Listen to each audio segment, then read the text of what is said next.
Last year, I went on my first book tour. In 13 months, I flew to 14 countries and gave some 100 talks. Every talk in every country began with an introduction, and every introduction began, alas, with a lie. Taiye Selasi comes from Ghana and Nigeria, or Taiye Selasi comes from England and the States. Whenever I heard this opening sentence, no matter the country that concluded it, England, America, Ghana, Nigeria, I thought, but that's not true. Yes, I was born in England and grew up in the United States. My mom, born in England and raised in Nigeria, currently lives in Ghana.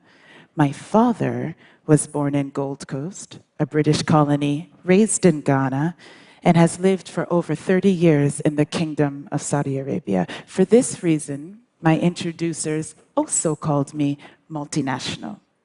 But Nike is multinational, I thought. I'm a human being. Then, one fine day, mid-tour, I went to Louisiana, a museum in Denmark where I shared the stage with the writer Colin McCann. We were discussing the role of locality in writing when suddenly it hit me. I'm not multinational. I'm not a national at all. How could I come from a nation? How can a human being come from a concept? It's a question that had been bothering me for going on 2 decades. From newspapers, textbooks, conversations, I'd learned to speak of countries as if they were eternal, singular, naturally occurring things. But I wondered, to say that I came from a country suggested that the country was an absolute, some fixed point in place and time, a constant thing. But was it? In my lifetime, countries had disappeared, Czechoslovakia, appeared, Timor-Leste, failed, Somalia. My parents came from countries that didn't exist when they were born. To me, a country, this thing that could be born, die, expand, contract, hardly seemed the basis for understanding a human being. And so, it came as a huge relief to discover the sovereign state.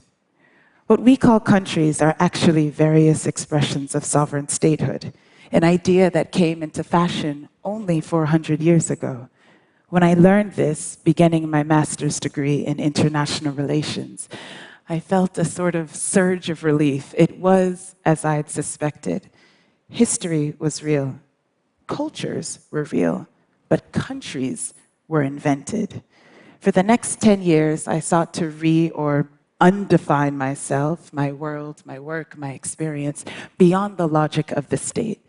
In 2005, I wrote an essay, What is an Afropolitan?, sketching out an identity that privileged culture over country. It was thrilling how many people could relate to my experience, and instructional how many others didn't buy my sense of self.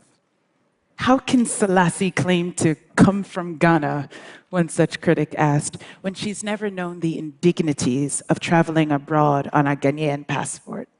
Now, if I'm honest, I knew just what she meant. I've got a friend named Layla who was born and raised in Ghana. Her parents are third-generation Ghanaians of Lebanese descent. Layla, who speaks fluent Twi, knows Accra like the back of her hand. But when we first met, years ago, I thought, she's not from Ghana.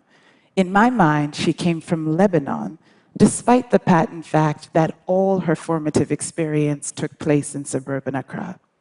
I, like my critics, was imagining some Ghana where all Ghanaians had brown skin or none held UK passports. I'd fallen into the limiting trap that the language of coming from countries sets, the privileging of a fiction, the singular country, over reality, human experience. Speaking with Colin McCann that day, the penny finally dropped. All experience is local, he said. All identity is experience, I thought. I'm not a national, I proclaimed on stage. I'm a local. I'm multi-local. See, Taiye Selasi comes from the United States isn't the truth. I have no relationship with the United States, all 50 of them. Not really. My relationship is with Brookline, the town where I grew up, with New York City, where I started work, with Lawrenceville, where I spend Thanksgiving. What makes America home for me is not my passport or accent, but these very particular experiences and the places they occur. Despite my pride in Ewe culture, the Black Stars, and my love of Ghanaian food, I've never had a relationship with the Republic of Ghana writ large. My relationship is with Accra, where my mother lives, where I go each year, with a little garden in Jowolu, where my father and I talk for hours. These are the places that shape my experience. My experience is where I'm from. What if we asked, instead of, where are you from? Where are you a local? This would tell us so much more about who and how similar we are. Tell me you're from France, and I see what? A set of cliches. Adichie's dangerous single story, The Myth of the Nation of France. Tell me you're a local of Fez and Paris, better yet, Goutte d'Or, and I see a set of experiences. Our experience is where we're from. So, where are you a local? I propose a 3-step test. I call these the 3 R's: rituals, relationships, restrictions. First, think of your daily rituals, whatever they may be. Making your coffee, driving to work, harvesting your crops, saying your prayers. What kind of rituals are these? Where do they occur? In what city or cities in the world do shopkeepers know your face? As a child, I carried out fairly standard suburban rituals in Boston, with adjustments made for the rituals my mother brought from London and Lagos. We took off our shoes in the house. We were unfailingly polite with our elders. We ate slow-cooked, spicy food. In snowy North America, ours were rituals of the global South. The first time I went to Delhi or to southern parts of Italy, I was shocked by how at home I felt. The rituals were familiar. R number 1, rituals. Now, think of your relationships, of the people who shape your days. To whom do you speak at least once a week, be it face-to-face or on FaceTime? Be reasonable in your assessment. I'm not talking about your Facebook friends. I'm speaking of the people who shape your weekly emotional experience. My mother in Accra, my twin sister in Boston, my best friends in New York. These relationships are home for me. Our number 2, relationships. We're local where we carry out our rituals and relationships, but how we experience our locality depends, in part, on our restrictions. By restrictions, I mean, where are you able to live? What passport do you hold? Are you restricted by, say, racism, from feeling fully at home where you live? By civil war, dysfunctional governance, economic inflation, from living in the locality where you had your rituals as a child?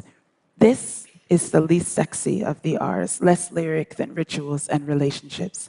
But the question takes us past where are you now to why aren't you there and why? Rituals, relationships, restrictions. Take a piece of paper and put those 3 words on top of 3 columns. Then try to fill those columns as honestly as you can. A very different picture of your life in local context, of your identity as a set of experiences may emerge. So let's try it. I have a friend named Olu. He's 35 years old. His parents, born in Nigeria, came to Germany on scholarships. Olu was born in Nuremberg and lived there till age 10. When his family moved to Lagos, he studied in London, then came to Berlin. He loves going to Nigeria, the weather, the food, the friends, but hates the political corruption there. Where is Olu from? I have another friend named Udo. He's also 35 years old. Udo was born in Córdoba in northwest Argentina, where his grandparents migrated from Germany, what is now Poland, after the war. Udo studied in Buenos Aires and 9 years ago came to Berlin. He loves going to Argentina, the weather, the food, the friends, but hates the economic corruption there. Where is Udo from? With his blonde hair and blue eyes, Udo could pass for German, but holds an Argentinian passport, so needs a visa to live in Berlin. That Udo's from Argentina has largely to do with history. That he's a local of Buenos Aires and Berlin, that has to do with life. Olu, who looks Nigerian, needs a visa to visit Nigeria. He speaks Yoruba with an English accent and English with a German one. To claim that he's not really Nigerian, though, denies his experience in Lagos, the rituals he practiced growing up, his relationship with family and friends. Meanwhile, though Lagos is undoubtedly one of his homes, Olu always feels restricted there, not least by the fact that he's gay. Both he and Udo are restricted by the political conditions of their parents' countries from living where some of their most meaningful rituals and relationships occur. To say Olu is from Nigeria and Udo from Argentina distracts from their common experience. Their rituals, their relationships, and their restrictions are the same. Of course, when we ask, where are you from, we're using a kind of shorthand. It's quicker to say Nigeria than Lagos and Berlin. And as with Google Maps, we can always zoom in closer from country to city to neighborhood, but that's not quite the point. The difference between where are you from and where are you a local isn't the specificity of the answer, it's the intention of the question. Replacing the language of nationality with the language of locality asks us to shift our focus to where real life occurs. Even that most glorious expression of countryhood, the World Cup, gives us national teams comprised mostly of multi-local players. As a unit of measurement for human experience, the country doesn't quite work. That's why Olu says, I'm German, but my parents come from Nigeria. The but in that sentence belies the inflexibility of the units, one fixed and fictional entity bumping up against another. I'm a local of Lagos and Berlin suggests overlapping experiences, layers that merge together, that can't be denied or removed. You can take away my passport, but you can't take away my experience. That I carry within me. Where I'm from comes wherever I go. To be clear, I'm not suggesting that we do away with countries. There's much to be said for national history, more for the sovereign state. Culture exists in community, and community exists in context. Geography, tradition, collective memory, these things are important. What I'm questioning is primacy.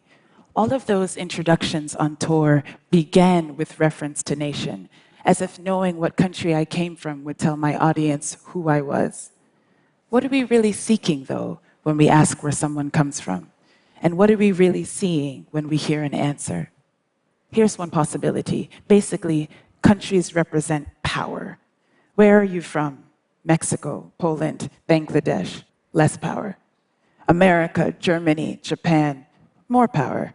China, Russia, ambiguous.